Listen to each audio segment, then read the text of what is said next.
The Red Shoes by Hans Christian Andersen. Once there was a pretty delicate little girl, who was so poor that she had to go barefoot in summer and wear coarse wooden shoes in winter, which made her little instep quite red. In the center of the village there lived an old shoemaker's wife. One day this good woman made, as well as she could, a little pair of shoes out of some strips of old red cloth. The shoes were clumsy enough, to be sure, but they fitted the little girl tolerably well, and anyway the woman's intention was kind. The little girl's name was Karen. On the very day that Karen received the shoes, her mother was to be buried. They were not at all suitable for mourning, but she had no others, so she put them on her little bare feet and followed the poor plain coffin to its last resting place. Just at that time a large old-fashioned carriage happened to pass by, and the old lady who sat in it saw the little girl and pitied her. "Give me the little girl," she said to the clergyman, "and I will take care of her." Karen supposed that all this happened because of the red shoes, but the old lady thought them frightful and ordered them to be burned. Karen was then dressed in neat, well-fitting clothes and taught to read and sew. People told her she was pretty, but the mirror said, "You are much more than pretty, you are beautiful." It happened not long afterwards that the queen and her little daughter, the princess, traveled through the land. All the people, Karen among the rest, flocked toward the palace and crowded around it, while the little princess, dressed in white, stood at the window for everyone to see.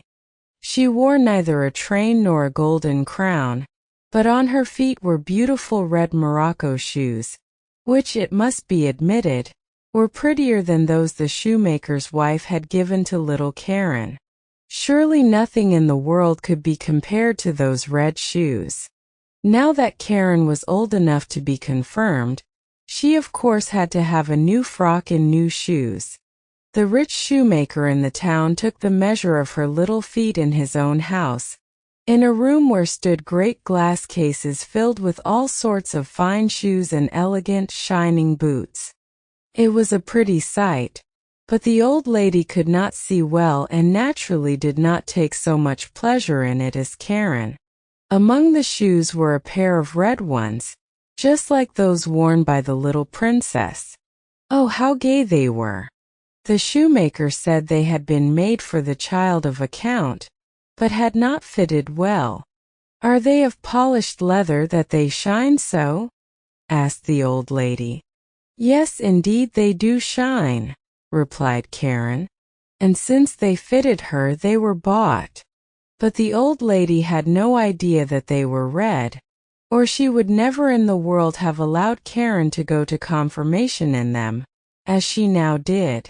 Everyone, of course, looked at Karen's shoes, and when she walked up the nave to the chancel it seemed to her that even the antique figures on the monuments, the portraits of clergymen and their wives, with their stiff ruffs and long black robes, were fixing their eyes on her red shoes. Even when the bishop laid his hand upon her head and spoke of her covenant with God and how she must now begin to be a full-grown Christian, and when the organ pealed forth solemnly and the children's fresh, sweet voices joined with those of the choir, still Karen thought of nothing but her shoes.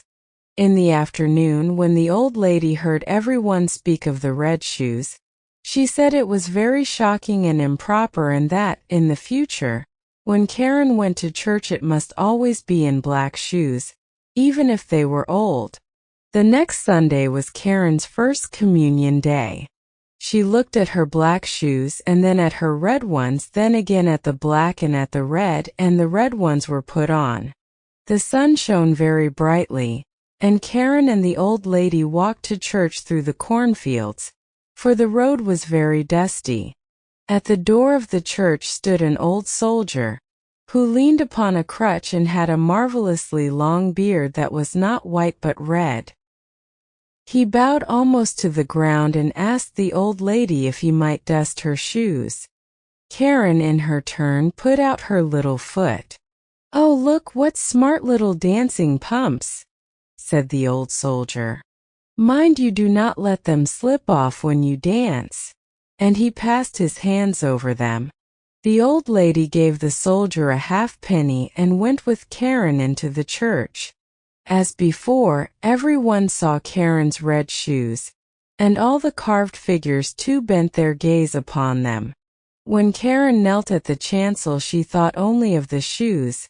They floated before her eyes, and she forgot to say her prayer or sing her psalm. At last all the people left the church, and the old lady got into her carriage. As Karen lifted her foot to step in, the old soldier said, "See what pretty dancing shoes!" And Karen, in spite of herself, made a few dancing steps. When she had once begun, her feet went on of themselves. It was as though the shoes had received power over her. She danced round the church corner. She could not help it, and the coachman had to run behind and catch her to put her into the carriage. Still her feet went on dancing so that she trod upon the good lady's toes. It was not until the shoes were taken from her feet that she had rest. The shoes were put away in a closet, but Karen could not resist going to look at them every now and then.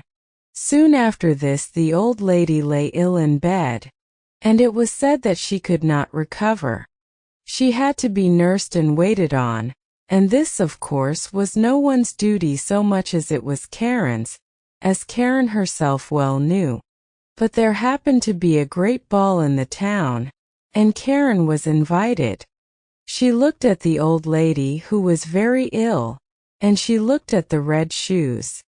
She put them on, for she thought there could not be any sin in that, and of course there was not, but she went next to the ball and began to dance. Strange to say, when she wanted to move to the right, the shoes bore her to the left, and when she wished to dance up the room, the shoes persisted in going down the room. Down the stairs they carried her at last, into the street, and out through the town gate. On and on she danced, for dance she must, straight out into the gloomy wood. Up among the trees something glistened. She thought it was the round red moon, for she saw a face. But no, it was the old soldier with the red beard, who sat and nodded, saying, "See what pretty dancing shoes!" She was dreadfully frightened and tried to throw away the red shoes, but they clung fast and she could not unclasp them. They seemed to have grown fast to her feet. So dance she must, and dance she did, over field and meadow, in rain and in sunshine, by night and by day. And by night it was by far more dreadful. She danced out into the open churchyard, but the dead there did not dance. They were at rest and had much better things to do. She would have liked to sit down on the poor man's grave, where the bitter tansy grew, but for her there was no rest. She danced past the open church door. She danced past the open church door, and there she saw an angel in long white robes and with wings that reached from his shoulders to the earth. His look was stern and grave, and in his hand he held a broad, glittering sword. "Thou shalt dance," he said, "in thy red shoes till thou art pale and cold, and till thy body is wasted like a skeleton. Thou shalt dance from door to door, and wherever proud, haughty children dwell thou shalt knock, that hearing thee they may take warning. Dance thou shalt, dance on." "Mercy!"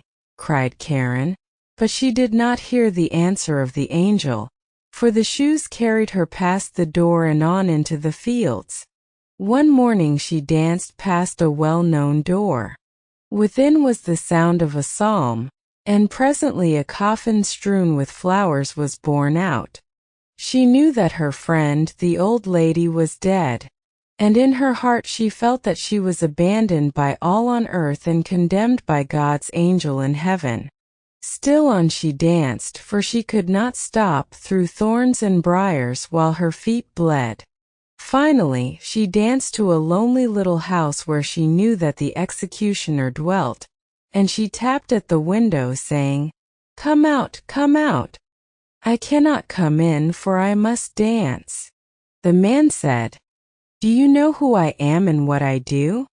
"Yes," said Karen, "but do not strike off my head, for then I could not live to repent of my sin.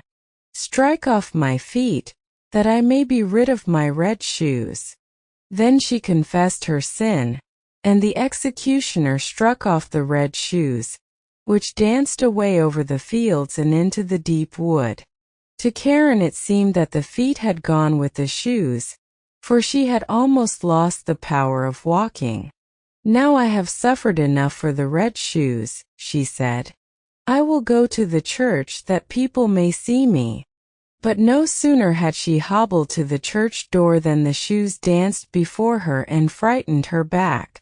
All that week she endured the keenest sorrow and shed many bitter tears. When Sunday came, she said, "I am sure I must have suffered and striven enough by this time.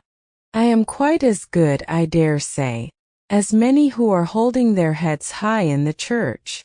So she took courage and went again.